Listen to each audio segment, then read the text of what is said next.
Please be aware that the comments, views, opinions shared on this podcast are not meant to diagnose a medical problem and/or legal problem. If you do have a medical problem or legal problem, kindly contact a professional. Welcome to An Apple a Day, a podcast, a resource, a community. Share your experiences and learn from others as we overcome barriers and learn to live a happy, healthy life with a disability. Welcome to the community. Here's your host, Jimmy Apple. Welcome to another episode of An Apple a Day. I'm your host, Jimmy Apple. How you feeling this week, my friends? Have you been going to the doctors, the therapist? Have you been taking your medication and doing the exercises? I'm sure you have. Nobody I know wants to feel sick. This week we're going to start off with a letter that I received from a listener last week. Seems she listened to the last episode and she's very insulted by me. She called me every dirty name you could imagine because her Uncle Louie had a stroke. And supposedly I made fun of the way people that have strokes talk. I didn't make fun of them, but I did imitate it, and that was for 1.5 to 2 seconds. If that's all she took away from that whole episode, all I can say is, damn. I'm going to call her Betty. She's from Michigan.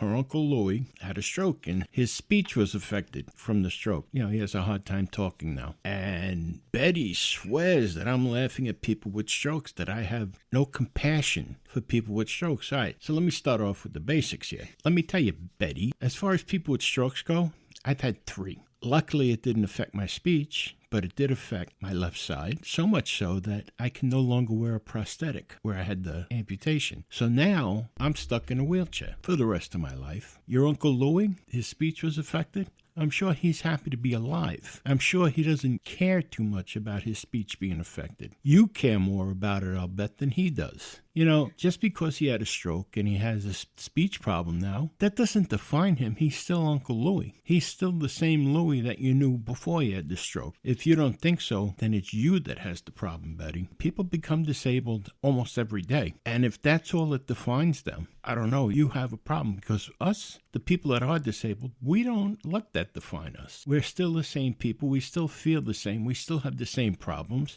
If you can't look past our disability, you and people like you have a problem, not us. And as far as laughing at them, I wasn't laughing at them. I was laughing at the disease. Okay? If you can't laugh about your disease, what are you going to laugh about? It's easy. It can be very easy for a person that's disabled to lose all ambition, to lose all interest in life, because they think that now they've lost everything, because they've lost a part of them. It's very easy when there's people like you around them telling them that they lost something. People that are disabled, they lost the use of a part of them. It doesn't define them. Do you look at Uncle Louie now as the guy that talks funny? Do you call him Uncle Louie Talks Funny? Or do you still call him Uncle Louie? Does he sign a card to you? Happy birthday, Betty. Love, Uncle Louie Talks Funny. No, that's not him. That's just a part of him. It's the same thing if you're left-handed. Does anyone call you Betty left-hand? Do people look down on you and say, oh, they feel bad for you because you write with your left hand? And you're sitting there going, no, what does that have to do with anything? That's the same thing a disabled person thinks. What does our disability have to do with anything? I'm still the same person. Do you mean to tell me you can't like me because I have a disability now? Or you're going to feel bad for me because I have a disability? Did you feel bad for me before when I didn't have a disability? Think about it. I don't feel bad for me now.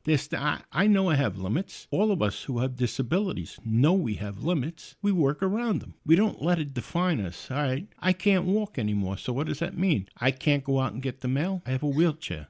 Somebody else, they lost their arm, God forbid, but they lost their arm in an accident at work. What does that mean now? They can't pick up something? They still got a right arm. People that are blind. People that are blind, I know, that don't feel bad for themselves. As a matter of fact, like they always tell you, you lose one sense, all the other ones become heightened. You become more aware. Look at the person that's blind next time you're in the city, walking with his white cane, or walking with a seeing eye dog. You're going to feel bad for him? That's a brave man or woman that's doing that. Very brave. You don't feel bad for them. You look up to them. And the same thing with your Uncle Louie. Your Uncle Louie, I'm sure he's up and walking around. All right, so he talks a little bit funny.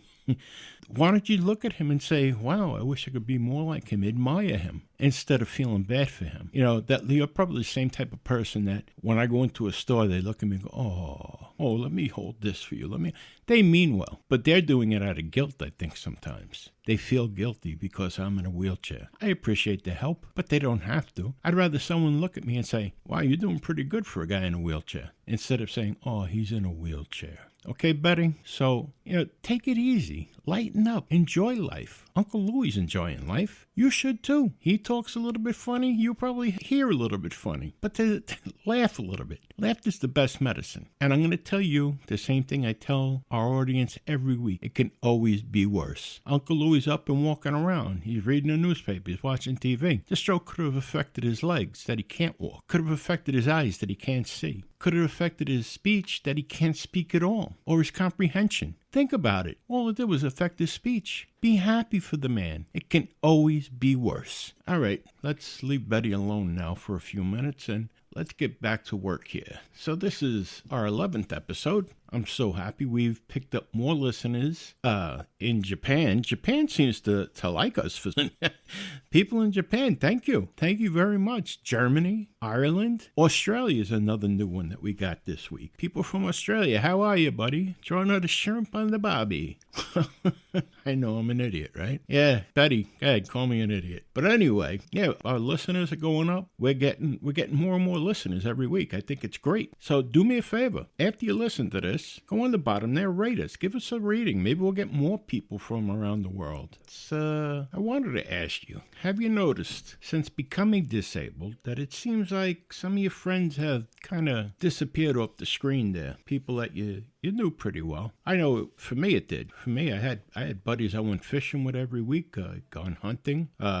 We rode motorcycles, and all of a sudden, like one by one, they seem to drift off. Well, I think it's because I'm disabled now, and I'm not saying that just to play a victim. These are things that we used to do, and I noticed right after I got hurt, oh my God, they came to the hospital, they called, they checked with my wife to make sure she was okay and if she needed anything. But then slowly but surely, the visits to the hospital stopped, and that's fine. I understand people have a life, and they don't have to come to the hospital every day to see me. They didn't stop at my house before that every day. But, the calls, they help. Talking to some people sometimes, it helps. But then I noticed the calls started dropping off, where one fellow I knew, he used to come to my house every week. We'd go fishing out in Sheepshead Bay, Brooklyn, all the time. All of a sudden, he started shying away from me. I mean, this is a guy that came and stayed at my house in Pennsylvania when him and his wife were looking for a house in Pennsylvania. We both came from the Bronx. We were that close in the Bronx. I moved to Pennsylvania. He came up and moved to Pennsylvania. That's how close we were. We used to go fishing every weekend.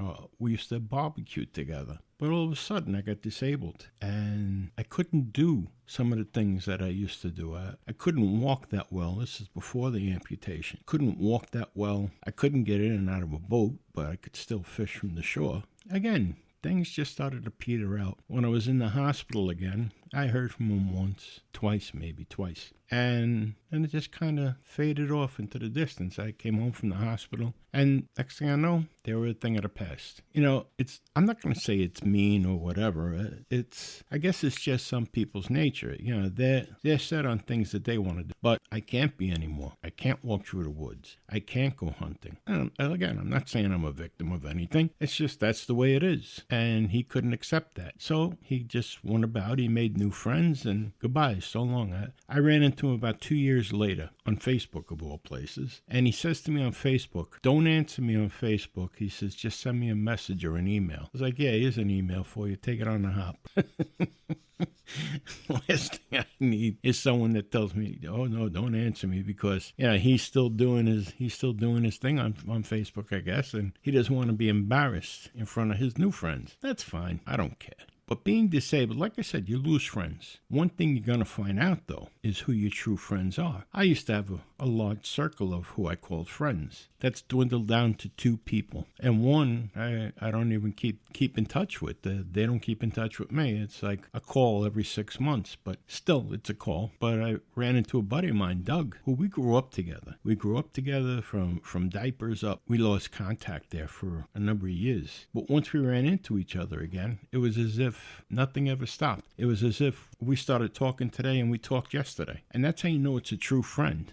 There's no argument about where you've been or anything. He's a true friend still today. This is a guy that'll call me every day, and I'll call him too. It's not just a one-way thing. But we talk to each other just about every day. Our wives are friendly with each other, and it's good. And you know what? I'm sure you have at least one friend You don't need a big circle, a big army of people who really don't give a rat's puffy little butt about you. You really need one person in your life that you can call a friend, and they'll be there. And they know you'll be there for them no matter what. That's a true friend. So don't worry about the people that disappear. People that disappear weren't friends to begin with. They were acquaintances. And like I said, there's nothing wrong with them. They're not bad people. It's just that they had their own life, and that's what they're immersed in. Your good friends are the people that you know when people are talking bad about you behind your back, they're going to stick up for you. That's a true friend. So if you lost a couple, don't worry about it. The ones that you have left, those are the ones that count. Something else you might realize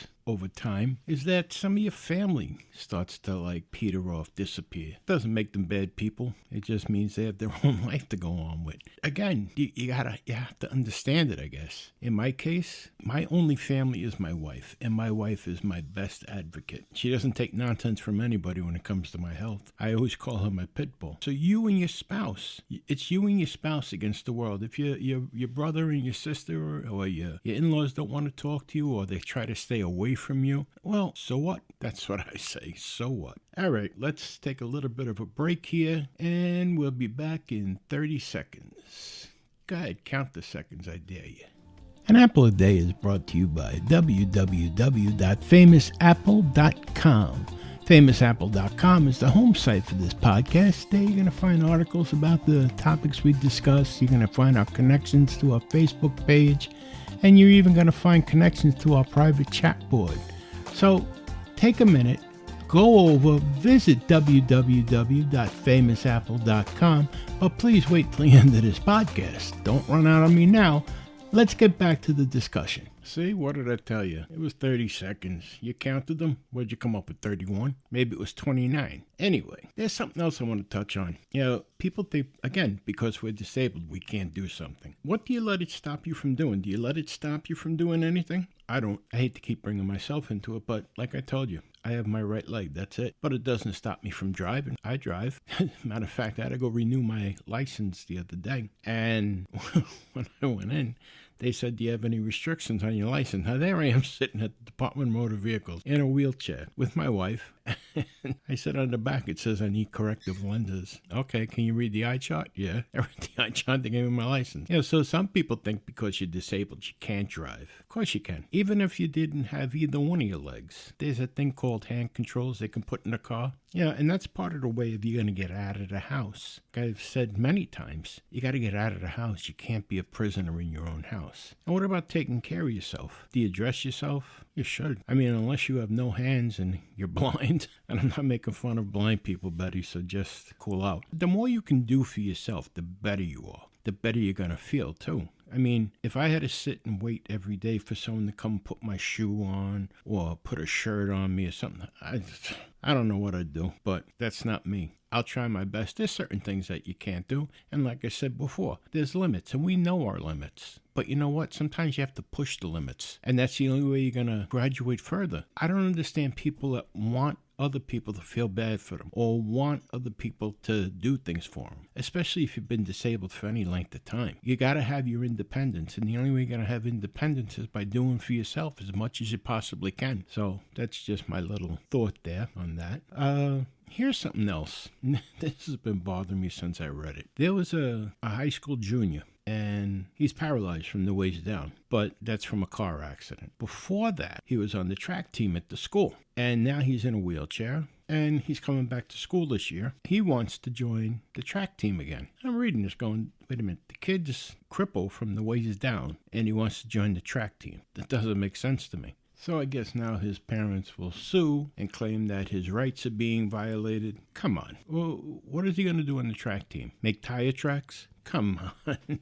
I know, again, Betty, that sounds mean, but I'm in a wheelchair, so I can say it, okay? But that makes absolutely no sense. Join the debate team. Join the math team. Unfortunately, you're crippled. You can't run. I understand you're thinking about your glory days and you're out there running track, but unfortunately, that's over. Like I've always said, and I said today so many times, your disability doesn't define you, but you have limits, and you have to know your limits. And unfortunately, my boy, one of your limits is you can't run. you're going to say, oh, that's not fair. Well, I'll tell you what. Let's do this. Let's take you out of the equation for a second. They're going to let a guy in a wheelchair be on the track team and run a race for the school. What happens if the guy that's making them put him on the track team in a wheelchair, suppose he belongs to a handicap club, where they play basketball, because there's people in wheelchairs playing basketball every day. But now someone that has legs wants to come in and play basketball against you. Are you going to say that's fair too? Why not? He wants to play basketball with people that know how to play basketball. I don't agree with this when you see it on the New York Marathon or the Boston Marathon. You had all the runners coming in, and then a day later, you see some guy in a wheelchair wheeling up with his numbers all wet from sweating. Why are you doing that? You don't belong there. Again, know your limits. Go in a wheelchair race. Go in a wheelchair marathon. They have them. All you have to do is look. And if they don't, start your own. Advertise it. Go to a gymnasium where they do therapy. Advertise it there. Why do you have to ruin it for someone else? That's basically the only way I can think of it. Why do you have to join in to a sport or a competition that's for people that do have legs? I don't agree with it. And I'm disabled, again, but I don't agree with it. I think that takes away something from the person that actually wins the foot race, because all of a sudden the story becomes about the guy in the wheelchair. Look at the strength and determination on this guy. It doesn't make sense. So as they say, stay in your lane. All right, I appreciate you coming by today. I appreciate you listening. Betty, I'm inviting you personally to come back and be with us next week. But thank you everybody for being here today and letting me speak. And if you would, please put a rating on this show. You'll see it on the bottom, 5 stars. Mark off what you think. If you want to leave a comment, leave a comment. And if someone has a comment, kind of like Betty, and you want to send it to me directly, you can send it to admin, that's ADMIN, at famousapple.com. And just put "Attention Jimmy Apple" in the subject, and I'll read it, and I'll respond to you right here. As a matter of fact, I'll respond to you on the website. And don't forget to visit the website. It's www.famousapple.com. And you're going to find articles there about things we talk about. So again, thank you very much for stopping by. Everybody stay healthy. Do what the doctor tells you this week, and I'll see you next week. Thanks for listening to An Apple a Day with Jimmy Apple, your gateway to a happy, healthy life. Join our community at www.famousapple.com. See you next time.